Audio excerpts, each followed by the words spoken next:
Hi guys, आज का topic है हमारा प्रिंसिपल ऑफ कंजर्वेशन और ये सेकंड चैप्टर का हमारा लास्ट टॉपिक चल रहा है।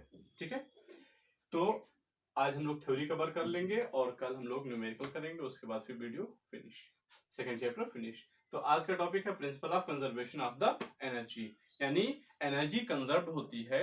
हमारे गॉड ने, हमारे ईश्वर ने, हमारे अल्लाह ने हमें एक फिक्स अमाउंट में एनर्जी दे दी है। अब हमारे यूनिवर्स में एनर्जी फिक्स है, बट हम पढ़ते हैं different different form of energy.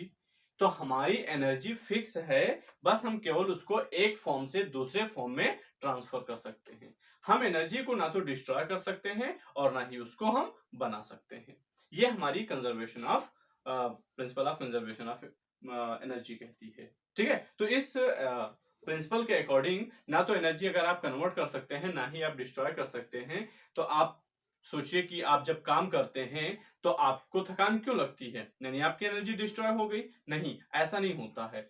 जब आप काम कर रहे होते हैं तो आपके एनर्जी जो होती है वो मैकेनिकल एनर्जी ट्रांसफॉर्म हो जाती है हीट में या किसी और फॉर्म में। ठीक है, तो वो हमारे बॉडी से वो ट्रांसफर होके इस इन्वायरमेंट में चली जाती है हीट के फॉर्म में। आप देखिए, जब आप काम करते हैं तो आपकी बॉडी गर्म हो जाती है, आपको कुछ और फील होता है, पसीना आता है, इस तरह से। ठीक है, तो आप कुछ भी करते हैं, जैसे आप जनरेटर चलाते हैं, पेट्रोल डालते हैं उसमें, तो पेट्रोल बर्न होता है। तो पेट्रोल जब बर्न होता है तो उससे हीट एनर्जी डेवलप होती है, और वो हीट एनर्जी किसमें कन्वर्ट हो जाती है? मैकेनिकल में।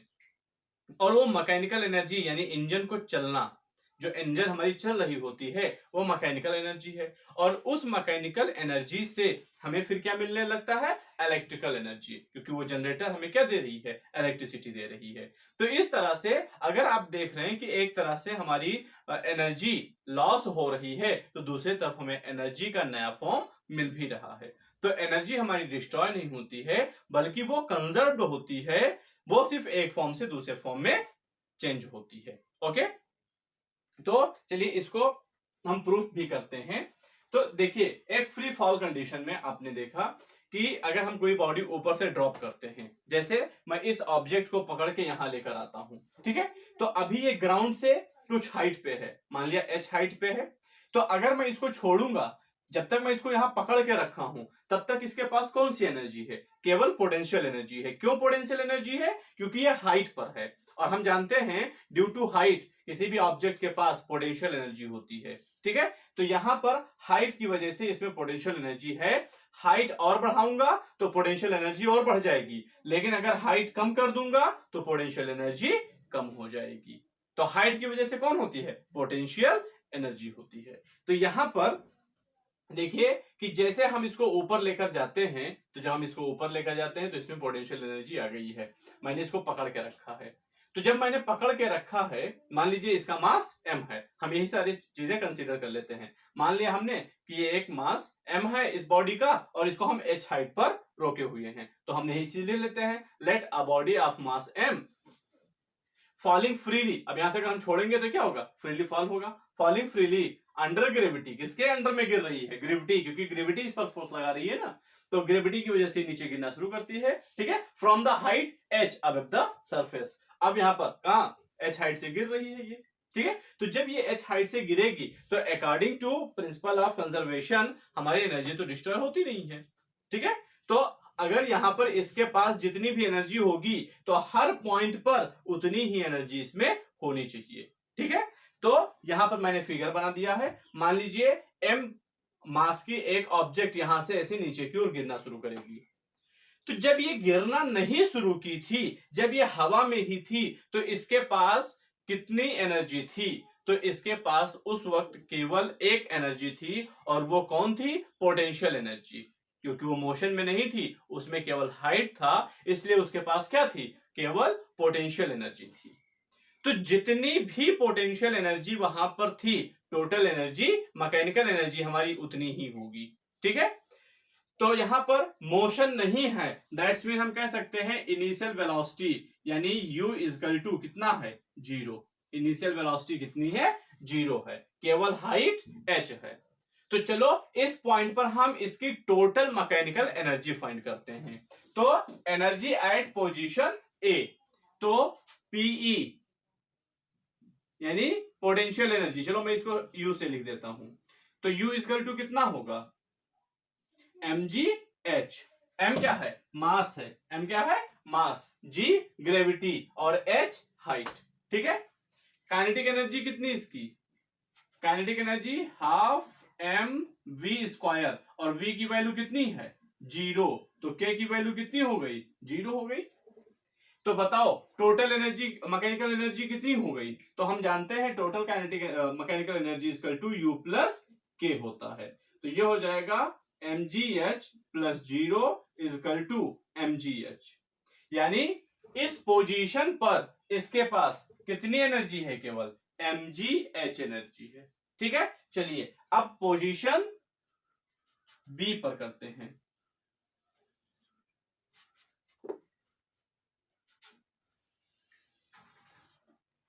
ये हमारी पोजीशन बी है। मान लीजिए यहां से ऊपर से और पोजीशन बी तक की हाइट जो है वो हम लोग मान लेते हैं y। ठीक है, ये हमने मान लिया y। तो बताओ ये डिस्टेंस कितना बचा, फिर से समझिए। यहां से यहां तक टोटल h था और y हाइट हम नीचे चले आए हैं, तो ये इतना कितना बचा, h में से y को इतना हटा दो, तो ये कितना बचा नीचे हमारा। तो हमारा ये नीचे बचता है h माइनस वाई, यहां तक बचता है। ठीक है। फिर एक पॉइंट हम मान लेंगे c, चलो अभी वहां पर लिख लेंगे। अब फिर देखते हैं c पर, हम सॉरी b पर। तो दूसरा पॉइंट है हमारा E8 position b, position b। ठीक है।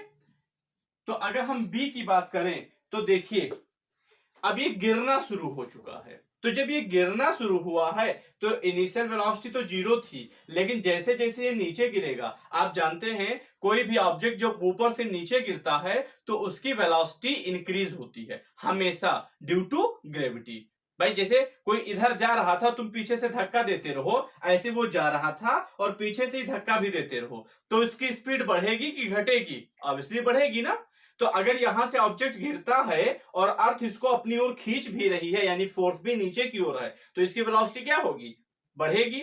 लेकिन अगर हम नीचे से ऊपर फेंकेंगे तो अर्थ इसको नीचे खींच रहा है, ये ऊपर जा रहा है, तो वेलोसिटी क्या होगी, धीरे धीरे कम हो जाएगी। तो ऊपर से नीचे गिरते हुए वेलोसिटी हमेशा क्या होती है, बढ़ती है। ठीक है। तो अब देखो शुरू में तो वेलोसिटी 0 थी, लेकिन धीरे धीरे धीरे धीरे धीरे धीरे वेलोसिटी इसकी क्या होगी, बढ़ जाएगी। चलो मान लिया कि इस जगह पर पहुंचकर इसकी वेलोसिटी हो जाती है v1। कितना मान लिया, यहां पर पहुंचकर इसकी वेलोसिटी कितनी हो गई, v1 हो गई। ठीक है। तो इस v1 की वैल्यू क्या होगी, तो इस v1 की वैल्यू निकालनी है तुम्हें तब जब इनिशियल वेलोसिटी पता है 0 थी और ग्रेविटी पता है कि g है और इतना डिस्टेंस पता है। तो हम कौन सा फार्मूला यूज करेंगे, हम यहां फार्मूला यूज करेंगे मोशन ऑफ इक्वेशन। कौन सा इक्वेशन, थर्ड इक्वेशन। ठीक है। तो चलो पहले P निकालते हैं। तो यहां पर पोटेंशियल एनर्जी निकाल लेते हैं। तो U इक्वल टू क्या होता है, mgh। तो m इंटू जी, h क्या है, हाइट अर्थ से। तो ग्राउंड से इसकी हाइट कितनी बची है, पॉइंट B के लिए, हाइट ऑफ B। ठीक है। तो यहां से यहां तक की हाइट कितनी बची है, h माइनस वाई। तो ये हो गया h माइनस वाई। फिर काइनेटिक एनर्जी निकालते हैं। तो kinetic energy equal to half m v1 square. तो v1 स्क्वायर की वैल्यू निकाल लेते हैं from third equation of motion. तो v1 का स्क्वायर इक्वल टू u1 का square plus 2g s, s मतलब डिस्टेंस, डिस्टेंस यहां कितना है y, ये g है और ये y है।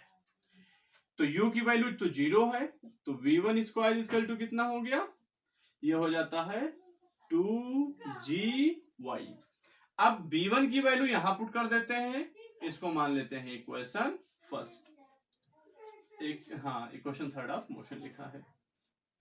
तो k equal to half m और v1 की स्क्वायर की वैल्यू कितनी है 2gy, तो 2 से 2 क्या हुआ, कैंसिल, क्या बचा, mgy, इसलिए E इजकल टू कितना हो गया, therefore E equal to U plus K, that's mean U equal to mgh minus y plus K equal to mgy। इस ब्रैकेट को ओपन करेंगे तो mg का मल्टीप्लाई दोनों से होगा, तो mg का h से हुआ तो कितना हो गया, mgh minus mgy plus mgy, तो ये कैंसिल हो गया, तो हमारे पास क्या बचा, mgh, तो E इजकल टू mgh। ठीक है, अब देखें तो A पर जितनी एनर्जी थी टोटल, उतनी ही एनर्जी यहां पर भी है ना, B पर भी उतनी ही एनर्जी है टोटल की नहीं है। अब C वाले को देख लेते हैं, चलिए एक दूसरा पॉइंट मान लेते हैं C, मान लीजिए ये यहां है, that is the point C। ठीक है, ये ऑलमोस्ट हाइट क्या हो गई यहां पर 0, तो E एट पोजीशन C। ठीक है, यहां पर C पर निकालना है, तो C अर्थ के बहुत क्लोज है, बहुत क्लोज, तो अर्थ के अगर बहुत क्लोज है तो यहां पर हम क्या मान सकते हैं कि डिस्टेंस इसकी कितनी हो गई, 0 हो गई। ठीक है, तो मान लीजिए यहां पर वेलोसिटी जो होती है, यहां पर वेलोसिटी इसकी v हो जाती है, फाइनल वेलोसिटी। ठीक है, तो u की वैल्यू पहले निकालते हैं, तो u equal to mg h at c, तो ये हो जाएगा mg इंटू 0, तो ये क्या हो गया 0, क्योंकि C पर हाइट कितनी है 0। अब काइनेटिक एनर्जी निकाल लेते हैं, तो K equal to half mv square, फिर इसको भी इक्वेशन मान लेते हैं, और फिर B की वैल्यू निकाल लेते हैं from third equation of motion, तो v square equal to u square plus 2g, और यहां पर टोटल डिस्टेंस कितना है h डिस्टेंस से ट्रेवल कर चुका है, u की वैल्यू 0 हो जाएगी, तो आपको क्या मिल जाएगा 2gh। ठीक है, अब ये वैल्यू यहां पुट कर दो, तो therefore k equal to half m 2gh, 2 से 2 कैंसिल, तो k इजकल टू mgh हो गया ना। ओके, तो E निकाल लीजिए, therefore E equal to u plus k, तो u की वैल्यू 0, k की value mgh, so E equal to कितना मिल गया आपको mgh। तो अब हमने क्या देखा, हमने यहां ये देखा कि हर पॉइंट पर, ठीक है, ए बी सी 3 पॉइंट लिए, अगर हम इससे ज्यादा भी लेंगे तो भी यही होगा, हर पॉइंट पर अगर हम देखें तो हमारी जो टोटल मैकेनिकल एनर्जी है वो कितनी है, वो हमारी कंजर्व्ड है, जितनी शुरू में थी उतनी ही आखिर में भी है। ठीक है, तो that's mean this is proved. ठीक है, तो यहां पर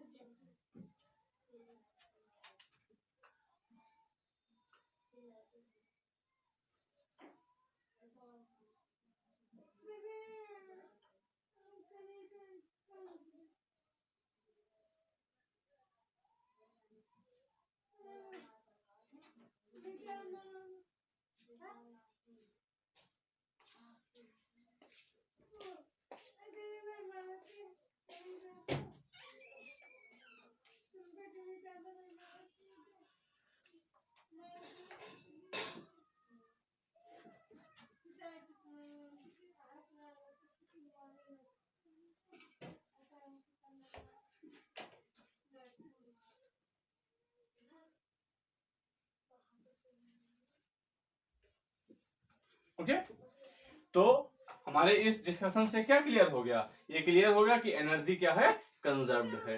ठीक है, तो अब ये टॉपिक हुआ फिनिश, और ये चैप्टर भी इसी के साथ हुआ फिनिश। हाँ, इसमें एक चीज और है। एक चीज क्या है कि हम इसको ग्राफिकली रिप्रेजेंट कैसे करेंगे। ठीक है, तो ग्राफिकली अगर हम इसको रिप्रेजेंट करना चाहते हैं तो हम कैसे कर सकते हैं, इसका ग्राफ कैसे बनेगा। तो चलिए मैं आपको वो बता देता हूं।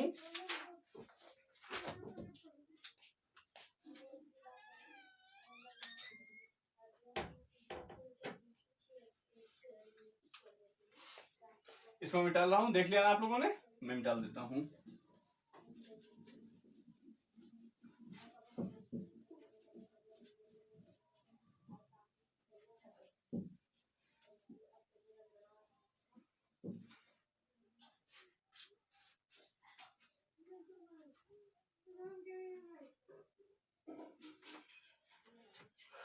देखिए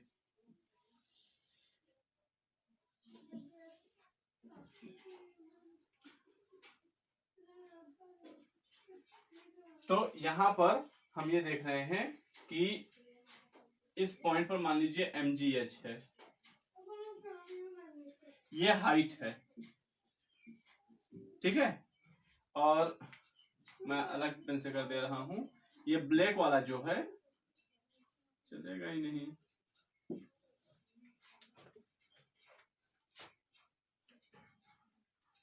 चलिए इसी से करना पड़ेगा। ये है आपका mgh और यहां मान लेते हैं k, यानी कि हाफ mv²। ठीक है, तो होता क्या है कि जब हाइट आपकी मैक्सिमम होगी तो काइनेटिक एनर्जी क्या होगी आपकी, मैक्सिमम होगी। और जब हाइट नीचे आएगी यानी हाइट कम होता जाएगा तो पोटेंशियल एनर्जी आपकी क्या होगी, कम होती जाएगी। ठीक है, तो यहां से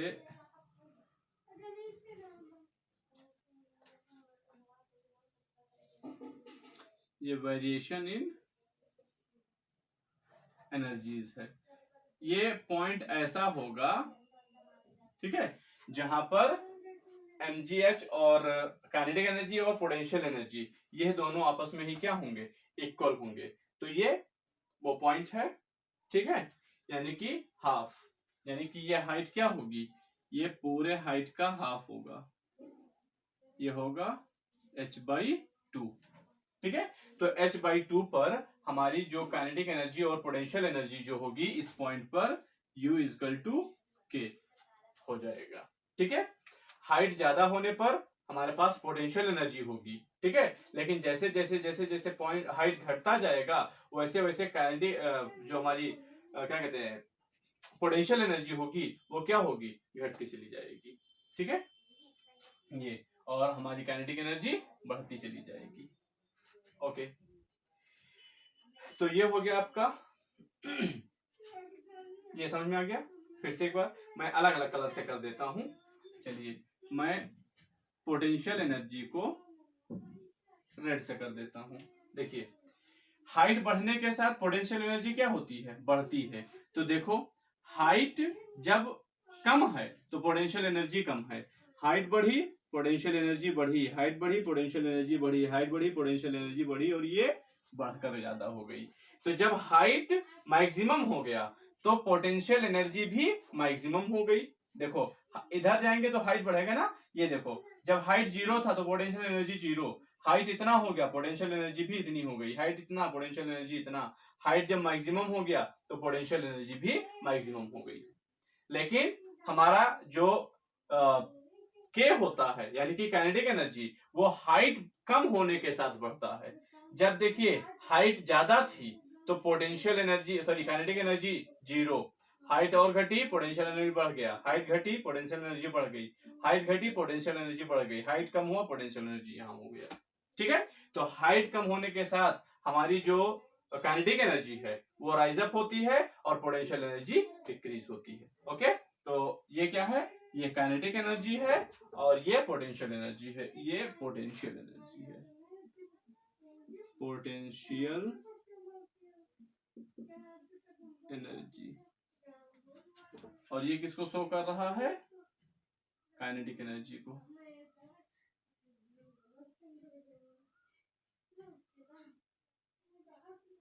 काइनेटिक एनर्जी इधर लिख देता हूँ।